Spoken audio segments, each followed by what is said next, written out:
حضرت سیدنا جابر رضی اللہ تعالی عنہ سے مروی ہے کہ رسول اللہ صلی اللہ علیہ وآلہ وسلم نے ارشاد فرمایا، میری اور تمہاری مثال اس شخص کی طرح ہے جس نے آگ جلائی تو ڈڈیاں اور پروانے اس میں گرنے لگے اور وہ شخص انہی آگ میں گرنے سے بچاتا ہے، اور میں بھی تمہیں تمہاری کمر سے پکڑ کر آگ میں گرنے سے بچاتا ہوں اور تم میرے ہاتھ سے نکلے جاتے ہو۔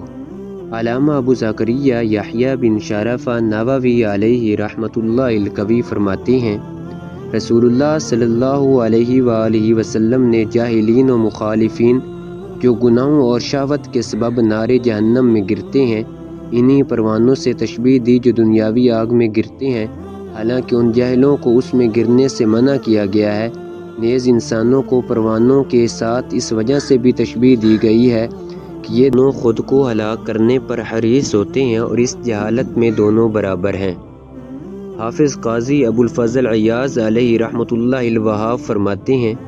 جب کوئی شخص کسی کے گرنے کا خوف کرتا ہے تو اسے اس کے یا پجامے یا تہہ بند باندھنے کی جگہ سے پکڑتا ہے، کیونکہ یہاں گرفت مضبوط ہوتی ہے۔